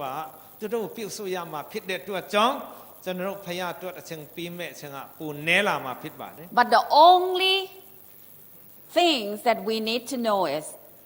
that God knows our need and He wants us to fulfill our needs. If we feel we cannot stay alone, we better get married. ဒါကြောင့်ဖယားကြောင့်အတိဆုံးဖြစ်တဲ့ဥမာနေနဲ့ကျွန်တော်တို့ကတယောက်တည်းမနေနိုင်ဘူးဆိုပြီးတော့ကိုယ့်နဲ့ကိုယ်တာတိတယ်ဆိုရင်လည်းဒါကတယောက်တည်းနေတာမကောင်းပဲနဲ့ I forgot the Bible text in Old Testament. There's a word saying, it's better to be married than to be burning with the desire. ဒါကြောင့်ကျန်ချက်တော့ဆရာမကြီးမိသွားပါတယ်တဲ့ဒါဟိုစာတွေ့စိတ်ထဲမှာစိတ်မထင်းနိုင်ပဲနေတာထက်လက်ထပ်တာထင်းမြတာပူကောင်းပါတယ်ဆိုတဲ့ကျမ်းပိုက်လေး And ဖတ်လို့ပါတယ် God never said it is wrong not to get married or not to be married. ဖယားပိုင်းမှာဆိုရင်လက်ထပ်လုံးဝလက်ထပ်ရမယ်လက်မထပ်ရဘူးဆိုပြီးတော့အဲ့လိုမျိုးတော့လည်းမပြောပါဘူး This is a personal choice and we need to respect their reason. ကျွန်တော်တို့ပေါ်မှာထားရှိတဲ့ရွေးချယ်လို့ရတယ် And seeing that, the population also men's much lesser than females' population. အခုချိန်မှာဆိုရင်အလို့ကြီးကြည့်တဲ့အခါကျအမျိုးသားတွေကအမျိုးသမီးတွေထက်ပိုပြီးတော့နဲလာပါတယ်တဲ့ Not everyone will be married. Not everyone will be married. အလို့တိုင်းရတော့လက်ထပ်မှာတော့မဟုတ်ဘူးလက်မထပ်တဲ့လူလက်ရှိမှာဖြစ်ပါတယ် And so children is also an option for a couple. ထိုနည်း၎င်းမဲ့ကလေးတွေလည်းထိုနည်း၎င်းမဲ့သူတို့ရဲ့ရွေးချယ်မှုနဲ့နေမဲ့လူများလက်ရှိမှာဖြစ်ပါတယ် One thing that really gave great pressure to the couple who have no children is when the church members see them, oh, how come you don't have children yet? အဲ့ဒါနဲ့တခါတလေကျတော့တချို့ကလေးမရှိတဲ့ခါကျဖယားเจ้าလာတယ်ဟေးမင်းတို့အခုထိတောင်မှကလေးမရသေးဘူးလားဆိုပြီးတော့ Why you're not working hard on having children? ဘာဥစားအဲ့ဒါနဲ့နောက်ပြန်ပြီးတော့ကျိုးကျိုးဆာဆာအလုံးမလုပ်ဘူးနဲ့တူတယ်ဆိုပြီးတော့ Some even try to give tips here and there.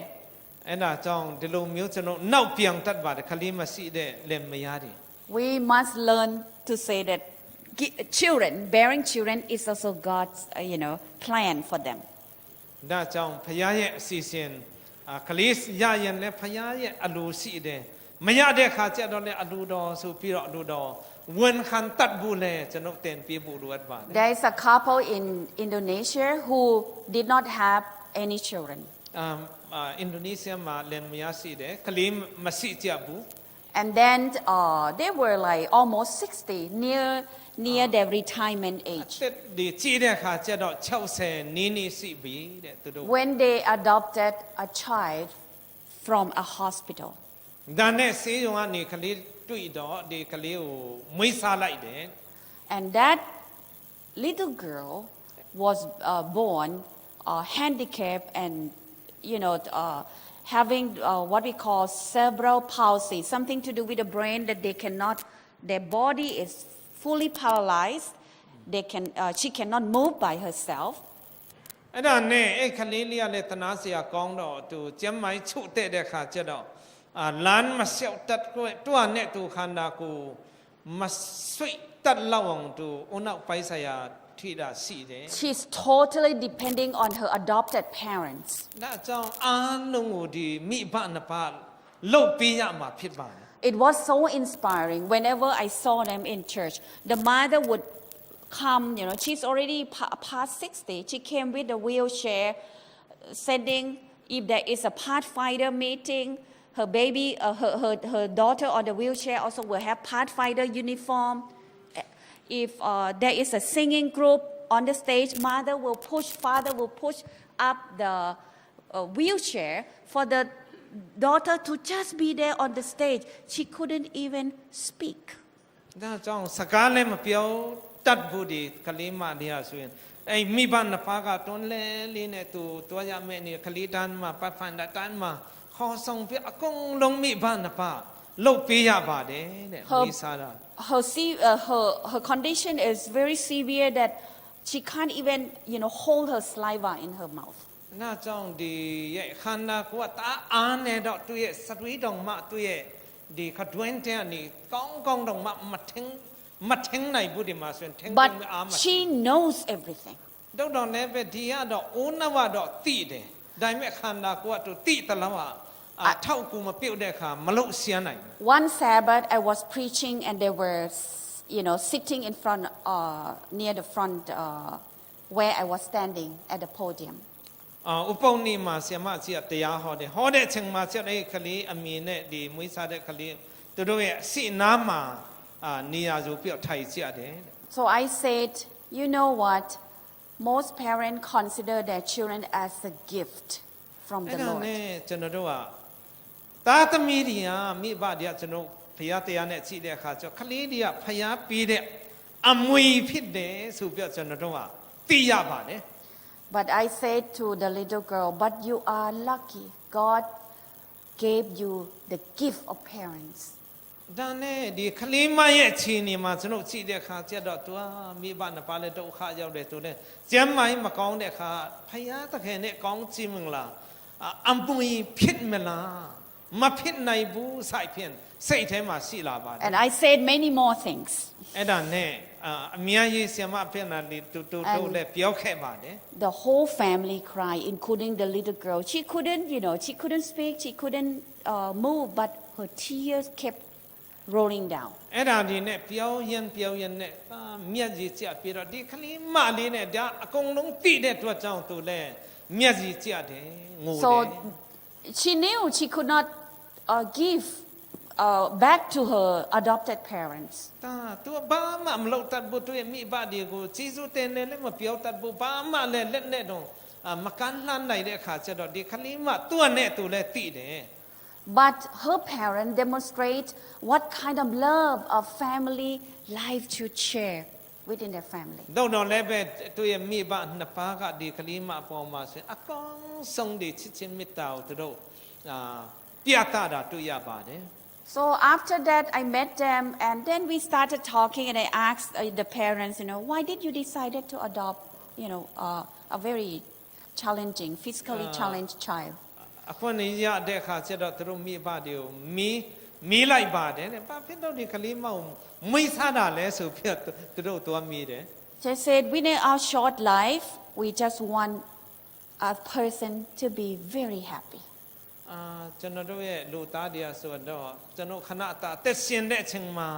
လူမြတ်ပြောဆိုတော့ဝင်းတောင်လှုပ်ချင်လို့ We don't know when we died how she was going to survive.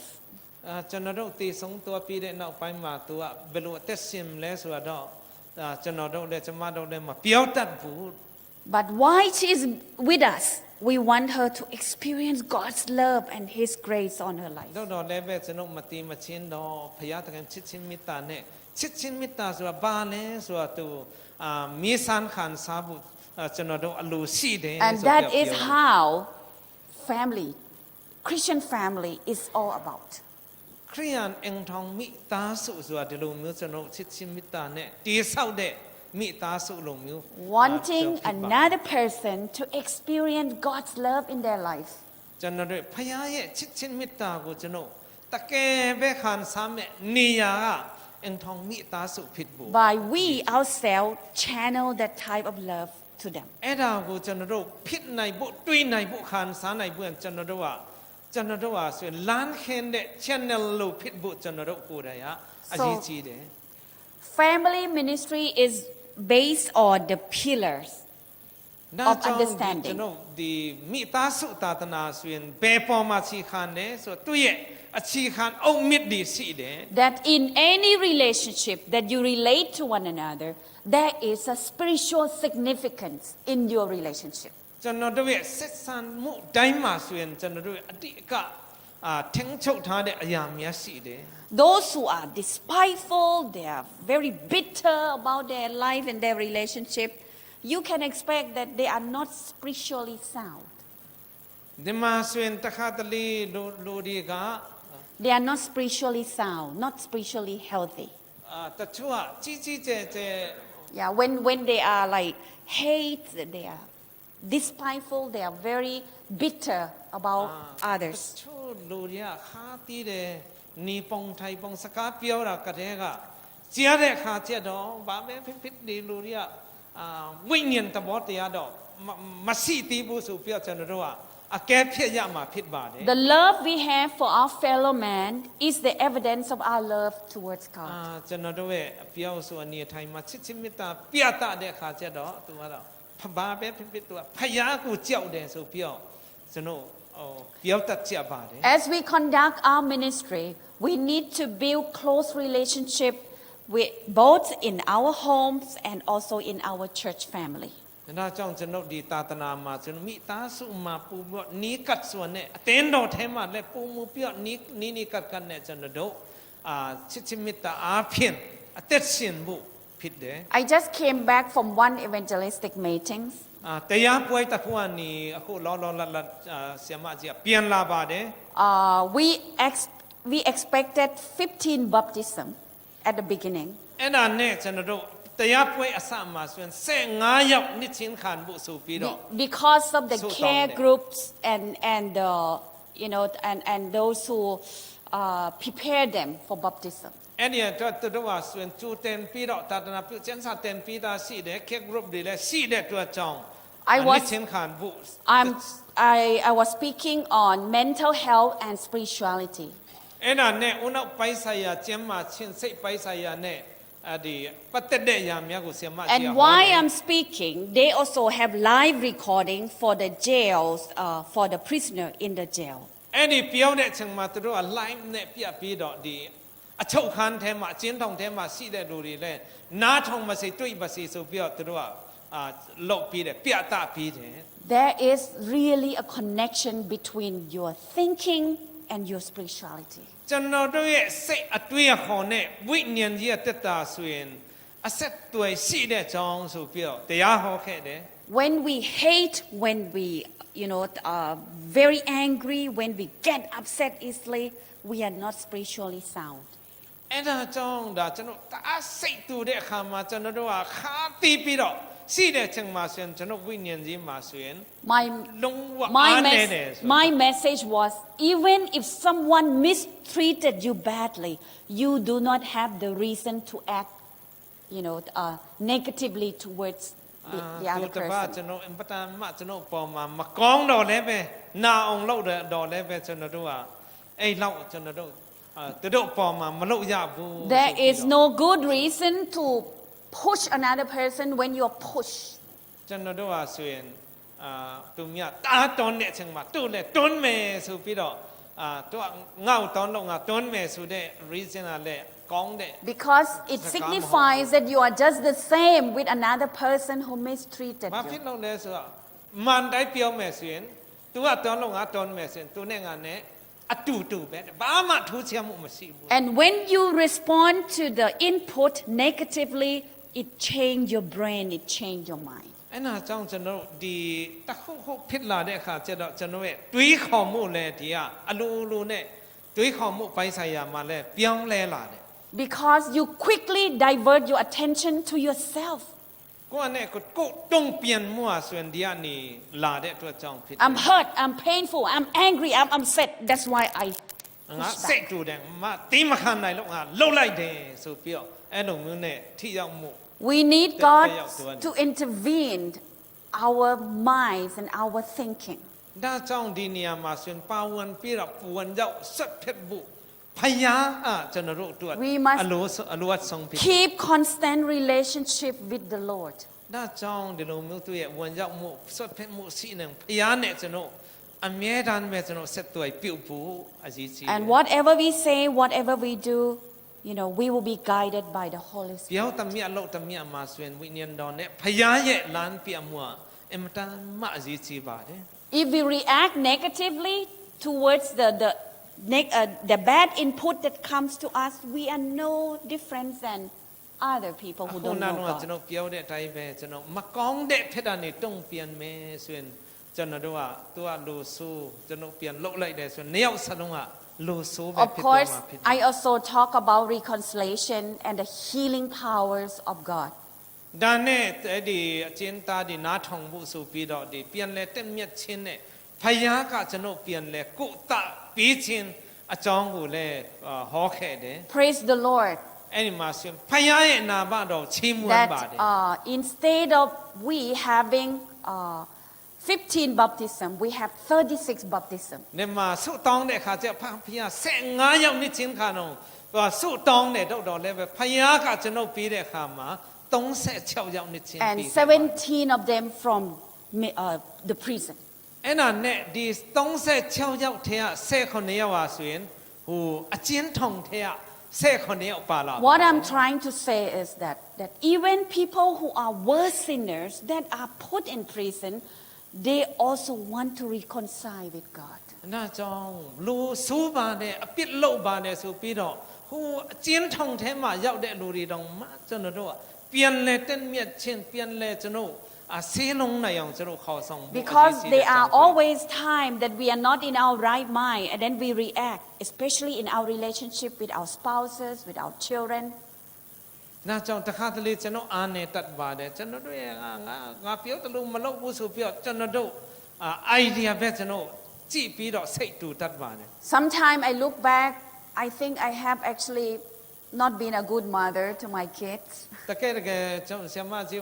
ကိုနဲ့ကိုဝန်ခံမယ်ဆိုရင်လည်းကိုရဲ့သားသမီးမြတ်ပေါ်မှာလည်းတိတ်မကောင်းခဲ့ဘူး I reacted with my emotion instead of my good reason. တခါတလေအကျိုးအကြောင်းခိုင်ခိုင်လုံးမရှိမဲ့ကိုရဲ့စိတ်လို့ဆရာမှုပေါ်မှာတူတော့ဆုံးမမိတယ်တူတော့ပြောင်းမိတယ် If we are not guided by the Holy Spirit, our action and our thinking will be, affected by sins that we ဝိ have. ညာဉ်တော်လမ်းပြမှုမရှိဘူးဆိုရင်တော့ကျွန်တော်ရဲ့ဒီလိုသားဦးနောက်လောက်နဲ့တော့ကျွန်တော်မလွယ်ဘူးတဲ့အားနေတယ် Jesus also affirmed that children that they are to be treated with dignity, respect, and love. ဒီမှာဆိုရင်ကလေးငယ်များကိုတဲ့ခရစ်တော်ကဒီစင်မတဲ့အခန်းကြီးရှိငယ်3တော့မှရှိတဲ့အခါကျတော့သူတို့ကိုကလေးများကိုကျွန်တော်ကောင်းကောင်းမွန်မွန်နဲ့သူတို့ပြုစုရမယ်သူတို့အကျိုးတီချစ်ချင်းမေတ္တာပြရမယ်ဆိုပြီးပြောထားတယ် The Bibles talk about responsibilities of the husband towards wife and the family and the children and the husband, the wife responsibility towards the husband and to the children. ဒါကြောင့်ကျွန်တော်အိမ်ထောင်မိသားစုအတွက်ကျွန်တော်ရှိတဲ့ခါကျတော့ကျမ်းစာထဲမှာဖခင်ရဲ့တာဝန်မိခင်ရဲ့တာဝန်သားသမီးမြတ်မိဘနှစ်ပါးဘယ်လိုလုပ်မလဲဆိုအားလုံးပြည့်စုံစုံရှိတယ် So pillar number 2 is based on Elijah's message. It's the heart-turning message. အခြေခံအုတ်မြစ်ဒုတိယတစ်ခုမြောက်မှာဆိုရင်အဲလိဇာ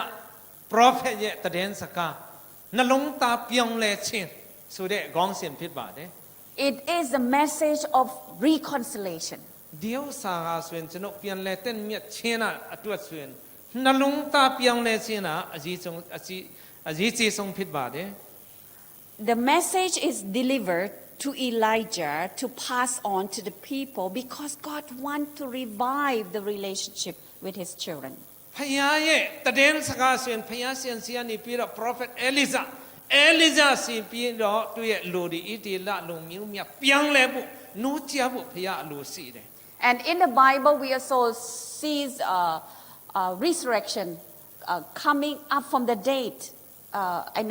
Rising from the dead. ဥမာအနေနဲ့ကျမ်းစာထဲမှာဆိုရင်ကျွန်တော်ရှင်ပြန်ထမြောက်ခြင်းတည်တော်သူများဆိုရင်ထမြောက်မယ်ဆိုတော့ကျွန်တော်တွေ့ရပါတယ်သိတယ် This tells us that even people, who are already in the ground, they can still, we can still hope that they would be resurrected. အဲ့ဒါကြောင့်ဒါအောင်ကြည်တဲ့အတွက်ကြောင့်ဟိုပြီးခဲ့တဲ့နှစ်3-4 ရက်တုန်းကတည်တော်တဲ့တန်ရှင်းတော်သူများလဲရှင်ပြန်ထမြောက်တဲ့မနေ့မှာထမြောက်မယ်ဆိုတော့ကျွန်တော်ယုံကြည်တယ် Any relationship can be revived and be resurrected. ဒါကြောင့်ကျွန်တော်တို့အဆက်တွေမှုရှိတဲ့ဥစ္စာတည်နေတဲ့အေးဆက်နေတဲ့ကျွန်တော်တို့အဆက်တွေမိသားစုအားလုံးကထနိုင်တယ်ရှင်နိုင်တယ်ဆိုတာနိုးနိုင်တယ်ဆိုတော့ကျွန်တော် Only on us who would illustrate God's love and compassion and great understanding towards each other. ဒါကြောင့်ကျွန်တော်တို့ကိုနိုင်ကစားပြီးတော့ကျွန်တော်အရင်လှုပ်ဆန်းပြီးဖို့ပြဖို့ဒီလိုဆိုပြီးတော့ချစ်ချင်းမေတ္တာ By being forgiving, by being graceful to your spouse, to your children, to the people who are your neighbors, you are actually bringing them back to the Lord. ကျွန်တော်တို့ဟာချစ်ချင်းမေတ္တာနဲ့နူးညံ့သိမ်မွေ့ခြင်းနဲ့ညင်ညင်တာတာနဲ့ကိုယ့်ရဲ့ဇနီးကိုကိုယ့်ယောက်ျားသားသမီးကိုအင်္ဂလိပ်နာချင်းလှုပ်တာနဲ့တကယ်ကျတော့သူတို့လည်းရှင်တန်အောင်ကျွန်တော်တို့ကနူးအောင်ထအောင်လှုပ်ခြင်းဖြစ်ပါတယ် Always remember that hate kills, but love heals. ကျွန်တော်တို့သိဖို့ကမုန်းတီးခြင်းနာဆိုရင်လူကိုတီးစီတယ်တဲ့ချစ်ချင်းမေတ္တာဆိုရင်လူကိုကျမ်းမာစီတယ်တဲ့ And so Mrs. White also said that we have nothing to fear for the future except that we forget the way the Lord has led us and his teaching in our past. Prophet မရဲ့စကားဒီမှာကျွန်တော်ကြည့်ပါဆို live scan စာမျက်နှာ196မှာဆိုရင်ကျွန်တော်လာမယ့်အချိန်မှာဆိုရင်ဖယားသခင်ရဲ့ပါဝင်မှုမိသွားမှာတဲ့ဘာမှကျွန်တော်ကြောက်စရာမရှိဘူးဆိုတဲ့quotation နဲ့ကျွန်တော်မကြာခဏကြားဘူးတဲ့ quotation လေးဖြစ်ပါတယ် Looking back at the past, we know God has done so much to revive his children and mend their brokenness in their relationship. ကောင်းလွန်ပိတာချင်းကိုကျွန်တော်ကြည့်တဲ့အခါကျဖယားသခင်တို့လူဒီကျွန်တော်တို့မိသားစုမှာကျွန်တော်အသင်းတော်မှာအမတန်မှကောင်းမြတ်တော်မူတဲ့ဖယားဖြစ်တဲ့အကြောင်းကျွန်တော်သိကြတယ်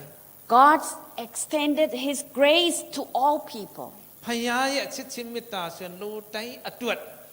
ဖြစ်တယ်ဆိုလည်းကျွန်တော်သိခဲ့တယ် He wants to reconcile the whole world unto himself. ဖယားရှင်အားလုံးကိုပြန်လဲခေါ်ဆောင်ခြင်းနဲ့ပြန်လဲတင့်မြတ်မှုရှိအောင်လုပ်ခြင်းတယ် We must demonstrate the message of heart turning just like in Elijah. အဲလိဇာကဲ့သို့ကျွန်တော်ဒီနှလုံးသားပြောင်းလဲဖို့ရန်အတွက်ကျွန်တော်တို့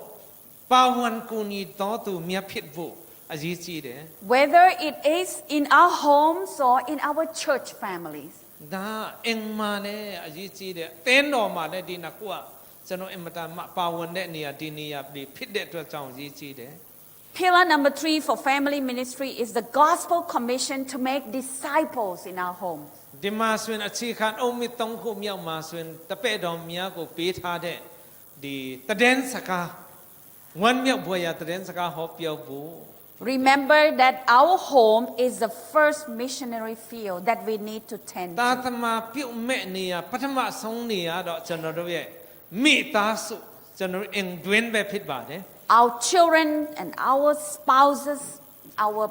parents and grandchildren. ကျွန်တော် whoever. တို့အင်မှာရှိတဲ့ဖွာဒီကျွန်တော်မိဘဒီကျွန်တော်ရဲ့သားသမီးဒီအကူဒီအမဒီအဲ့ဒါဒီပထမဆုံးကျွန်တော်တို့ပြောင်းလဲစီဖို့ဖြစ်တယ် I think some of you have realized that my husband's father just got baptized about 2 years ago. ဒီမှာဆိုရင်ဆရာမကြီးရဲ့ရောက်ခမဆိုရင်ပြီးခဲ့တဲ့3နှစ်လောက်တုန်းကထင်တယ်နှစ်ချင်းခံတယ်ပြီးခဲ့တဲ့နှစ်3နှစ်တုန်းကပဲ Before that, he had been a Muslim throughout. အဲ့ဒီမတိုင်ခင်တုန်းကတော့ဒီရောက်ခမကြီးကတော့မွတ်စလင်ဘာသာဝင်တူဖြစ်တယ် One day when we went there, he stood up. အဲ့နဲ့တနေ့ကျတော့သူလည်းပတ်တယ်ပဖေနားမှာရောက်ခမနားမှာဒါနဲ့သူထတယ် That time it was the family gathering because it marked 10 years of Pastor Sam's mother's passing away. အဲ့ဒါကျတော့မိသားစုပြန်လဲတွေ့ဆုံပွဲဆရာပါစာဆယ်မြဆောက်ဆယ်မြရဲ့အမေဆုံးသွားတာ10နှစ်ပြည့်မှာအားလုံးကဆိုရင်စုံနိုင်တလို့လို့စုပ်ပြီးတော့အမှတွေ့ကြတယ်တဲ့ And then before that, he told that I want to invite all my families, on his side of families. ဒါနဲ့အဲ့မှာဆိုရင်အမျိုးဒီအားလုံးဖိတ်ချင်တယ်ဆိုပြီးတော့ And ဆရာကြီးက then ပြောတယ် Pastor Sam did not know why he has to do that. He said, okay, it's going to be quite, costly because so many of them will be coming. But he said, it's okay to make him happy.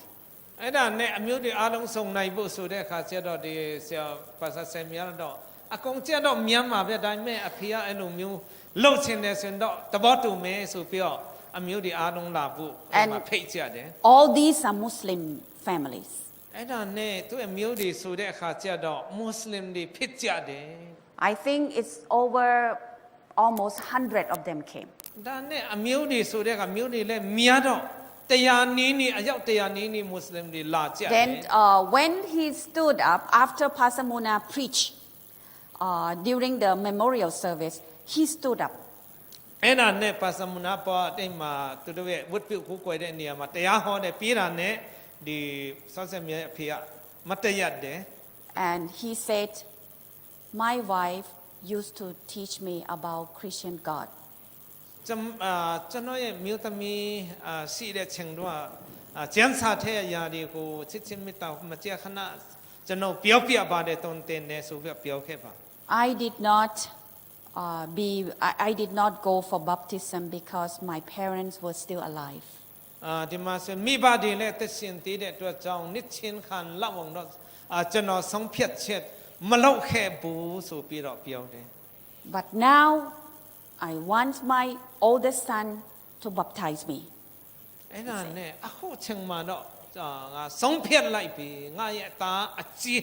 သားကြငါကိုယ်တိုင်ကိုနှစ်ချင်းပြီးဖို့ That was no sign, before. အဲ့ဒါနဲ့အဲ့မတိုင်ခင်တော့ဒီလိုမျိုးစကားကြမ်းမယ်ဆိုပြီးတော့အစိတ်အကြောင်းတစ်ခုတော့မှကျွန်တော်မတွေ့ခဲ့ဘူးပေါ့အစတုန်းက So not growing up with them, he didn't have a very close connection ကဲ with ကဲ them. ကြတော့ဆရာဆရာမျိုးနဲ့ငယ်ကတည်းကအဖေနဲ့ဆိုရင်တခြားစီနေရတယ် But he had been praying for his father. တော့လည်းပဲသူကရှိတဲ့နေရာမှာတွေ့အဖေပြောင်းလဲဖို့ဆိုတော့ဆုတောင်းတဲ့ချိန်တိုင်းမှာ So the baptism followed the following year. အဲ့ဒါနဲ့ဒီတစ်နှစ်ကြည့်ပြီးတော့နောက်တစ်နှစ်မှာကျတော့ဆရာဆောက်ဆရာမျိုးကိုယ်တိုင်နှစ်ချင်းပြီး Pastor Sam realized that he invited all of his relatives to come to listen to what he was going to speak. ဒါကြောင့်ဒီမှာဆိုသူပြောင်းမဲ့အရာတွေကိုကြားပါစီဆိုပြီးတော့သူရဲ့ဖက်မှာရှိတဲ့အမျိုးတွေအကုန်လုံးသူ He ခေါ်ဖက်ချင်း said ဖြစ်တယ် once and for all the people to understand and respect his decision. ဒါနဲ့သူတခါပြောတာသူဆုံးဖြတ်တယ်ပြောလိုက်ပြီဖြစ်တဲ့အကြောင်းကိုသူအားလုံးအမျိုးတွေကသိစီခြင်းနဲ့ကြားစီခြင်းတယ် that he would no longer worship the way Muslims worship. ဒါကြောင့်အဓိပ္ပာယ်ငါတော့ဒီမွတ်စလင်ဘာသာမှာလာတော့မှမဟုတ်ဘူးဆိုပြီးတော့ခိုင်မာတဲ့ဆုံးဖြတ်ချက်သူအိမ်မှာလောက်တာဖြစ်ပါတယ် And so we realize that even mothers pass away 10 years ago. ကျွန်တော်တို့ကဘာတတိထားမိလဲဆိုအမေကပြီးခဲ့တဲ့10နှစ်တုန်းကတော့မှတည်သွားပြီမရှိတော့ဘူးဖြစ်ပြီမယ် But what she has planted in his mind continue to grow after her သူ death. ရဲ့မျိုးသားသူ့ယောက်ျားပေါ်မှာမျိုးစိကျဲထားတဲ့ဥစ္စာကမတည်ဘဲနဲ့အထဲမှာ